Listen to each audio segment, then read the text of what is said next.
Rencana Indonesia memindahkan ibu kota dari Jakarta ke Ibu Kota Nusantara atau IKN di Kalimantan Timur, bukan sekadar soal memindahkan pusat pemerintahan ke lokasi baru. Ini adalah proyek ambisius yang bertujuan mengatasi berbagai tantangan Jakarta, seperti kemacetan, banjir, dan penurunan tanah, sekaligus menciptakan simbol kemajuan bangsa yang modern dan berkelanjutan. Pemerintah ingin membangun kota masa depan yang ramah lingkungan, cerdas, dan menjadi contoh bagi kawasan Asia Tenggara. IKN diharapkan menjadi lambang transformasi Indonesia menuju negara maju, dengan tata kota hijau, teknologi mutakhir, dan kualitas hidup yang lebih baik bagi warganya. Kota ini dirancang untuk menampung jutaan penduduk, menyediakan ruang terbuka hijau, serta infrastruktur yang mendukung pertumbuhan ekonomi dan inovasi. Namun untuk mewujudkan visi besar ini, pemerintah melalui otorita IKN sangat mengandalkan dana negara.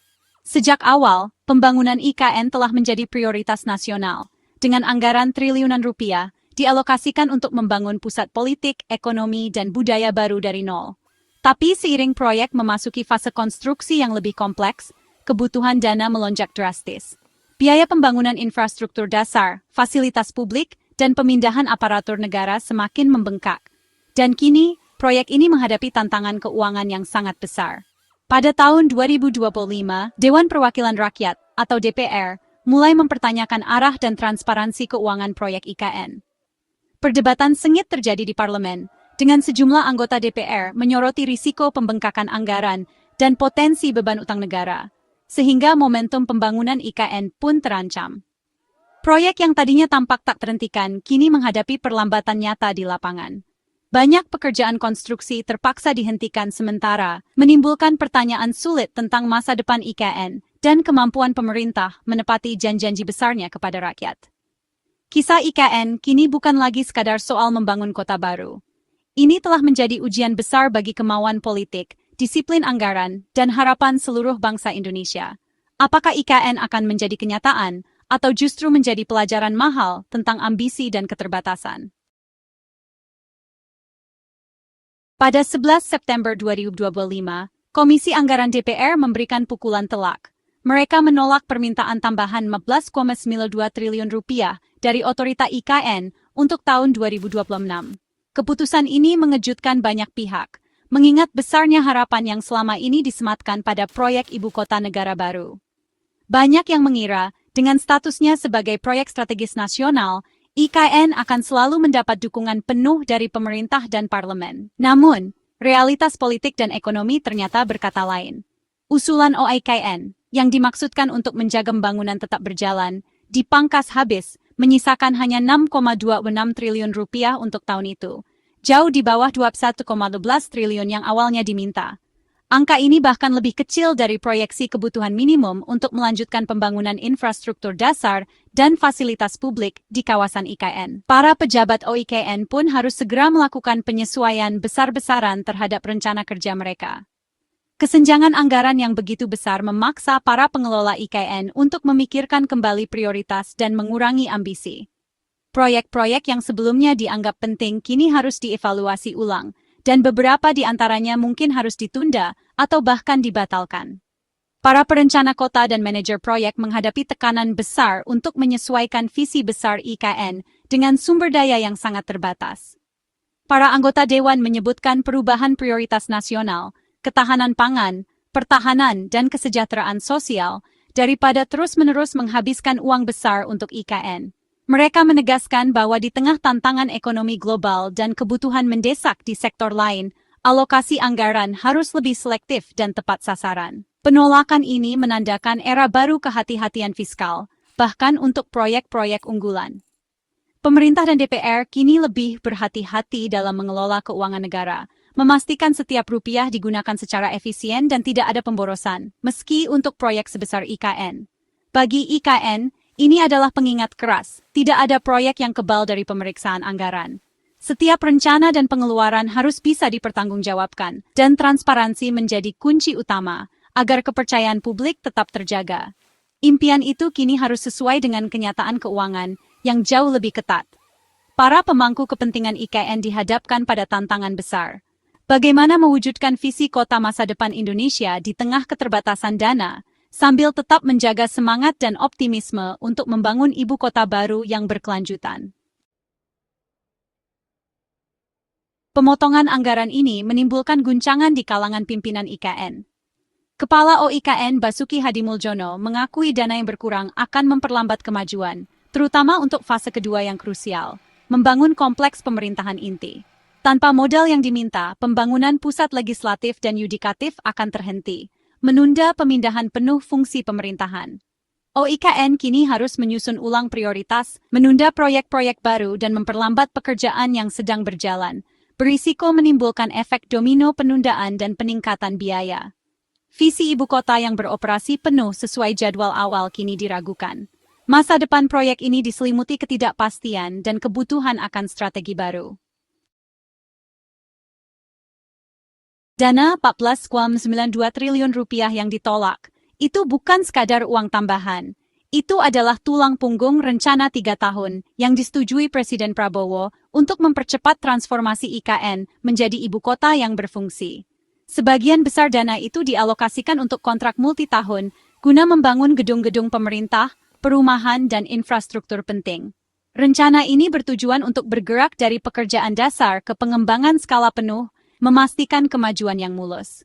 Dengan anggaran yang ditolak, proyek-proyek yang sedang berjalan berisiko, dan inisiatif baru, seperti perumahan untuk pegawai negeri yang dipindahkan ditunda.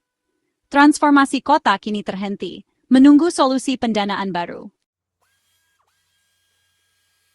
Usulan yang ditolak itu disusun dengan cermat, 9,59 triliun rupiah untuk pembangunan baru, termasuk rumah dan infrastruktur. 4,73 triliun untuk melanjutkan proyek seperti parlemen dan pengadilan tinggi, dan 600 miliar untuk operasional dan pemeliharaan. Dana ini akan menjaga pembangunan tetap berjalan dan memastikan gedung-gedung pemerintah baru serta fasilitas umum tidak rusak. Tanpa dana tersebut, baik proyek baru maupun yang sedang berjalan menghadapi gangguan yang mahal. Bahkan pemeliharaan dasar aset yang sudah selesai kini terancam. Penolakan ini menempatkan fondasi masa depan IKN itu sendiri dalam risiko. Dengan hanya 6,26 triliun rupiah yang disetujui, OIKN kini harus fokus pada bertahan hidup, bukan ekspansi. Sekitar 5,6 triliun akan digunakan untuk menjaga proyek-proyek konstruksi paling penting tetap berjalan, tetapi dengan kecepatan yang jauh lebih lambat. Sisanya, hanya 694 miliar untuk manajemen dan pemeliharaan dasar, jauh lebih sedikit dari yang dibutuhkan. Rencana ambisius untuk klaster legislatif dan yudikatif ditunda. Prioritasnya sekarang adalah menjaga kemajuan dan mempertahankan fungsi inti. Transformasi cepat IKN telah berganti menjadi konsolidasi yang hati-hati. Tujuan Presiden Prabowo ibu kota politik yang beroperasi penuh pada tahun 2028 dengan semua cabang pemerintahan di Nusantara. Pemotongan anggaran ini membahayakan target tersebut karena pembangunan parlemen dan pengadilan tinggi terhenti. Kontrak multitahun membutuhkan pendanaan yang stabil. Sekarang, jadwalnya terganggu. Penundaan bisa menumpuk, mendorong penyelesaian jauh melampaui tahun 2028. Risikonya hilangnya momentum dan kepercayaan publik terhadap proyek. Kemampuan pemerintah untuk menepati janjinya kini sedang diawasi. Garis akhir untuk inti politik IKN semakin menjauh. OIKN tidak menyerah. Mereka melobi untuk anggaran tambahan di akhir tahun 2026, berharap ada perubahan dalam keberuntungan fiskal. Otorita memperingatkan bahwa tanpa dana lebih, penundaan akan parah dan target tidak mungkin tercapai. Sementara itu, OIKN berada di bawah tekanan untuk menarik investasi swasta, karena dana negara tidak pernah dimaksudkan untuk menutupi seluruh biaya. Namun, investor swasta berhati-hati terhadap proyek yang bergantung pada kemajuan pemerintah. Perlambatan ini bisa membuat IKN kurang menarik bagi modal yang sangat dibutuhkan. OIKN kini harus lebih kreatif untuk menjembatani kesenjangan pendanaan dan menjaga impian tetap hidup. Per 16 September 2025, IKN menghadapi era baru ketidakpastian dan aktivitas yang terbatas. Proyek ambisius ini, yang semula digadang-gadang sebagai simbol kemajuan Indonesia, kini harus beradaptasi dengan realitas baru. Banyak area yang masih kosong dan belum tersentuh pembangunan, sementara lampu-lampu di beberapa bagian proyek mulai redup. Ketidakpastian ini tidak hanya berdampak pada pembangunan fisik, tetapi juga pada semangat para pekerja dan pemangku kepentingan yang terlibat. Fokus telah bergeser untuk mempertahankan proyek-proyek penting dan aset yang ada, dengan rencana ekspansi besar ditunda. Para pekerja kini lebih banyak melakukan pemeliharaan daripada pembangunan baru. Mesin-mesin berat yang dulu sibuk kini terparkir diam, menunggu kepastian arah kebijakan berikutnya. Pemerintah dan pengelola proyek berupaya memastikan infrastruktur yang sudah ada tetap terjaga, agar investasi yang telah masuk tidak sia-sia. Penundaan di kompleks pemerintahan mengancam pemindahan kekuasaan penuh dan bisa mendinginkan investasi swasta. Gedung-gedung pemerintahan yang belum rampung menjadi simbol tantangan besar yang dihadapi. Investor swasta pun mulai mempertimbangkan ulang komitmen mereka, khawatir akan ketidakpastian jadwal dan kepastian hukum di masa depan. OIKN kini harus menyeimbangkan lobi untuk dana negara lebih banyak dengan membuat IKN menarik bagi mitra swasta. Mereka aktif melakukan presentasi dan negosiasi, berusaha meyakinkan calon investor bahwa proyek ini masih layak dan memiliki potensi besar. Upaya diplomasi ekonomi menjadi semakin penting di tengah situasi yang serba tidak pasti. Masa depan proyek ini bergantung pada pengamanan pendanaan baru, baik dari anggaran di masa depan atau modal swasta. Setiap keputusan pendanaan akan menentukan seberapa cepat atau lambat pembangunan bisa dilanjutkan. Pemerintah pun harus kreatif mencari sumber dana alternatif, termasuk skema pembiayaan inovatif dan kemitraan strategis.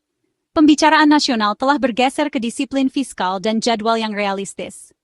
Para pengambil kebijakan kini lebih berhati-hati dalam mengalokasikan anggaran, memastikan setiap rupiah digunakan secara efisien. Diskusi publik pun semakin ramai membahas prioritas pembangunan dan transparansi penggunaan dana. Untuk saat ini, visi ambisius Nusantara harus menunggu terobosan finansial berikutnya. Namun, harapan tetap ada bahwa dengan strategi yang tepat dan dukungan dari berbagai pihak, IKN bisa kembali bergerak maju dan menjadi simbol masa depan Indonesia yang lebih baik.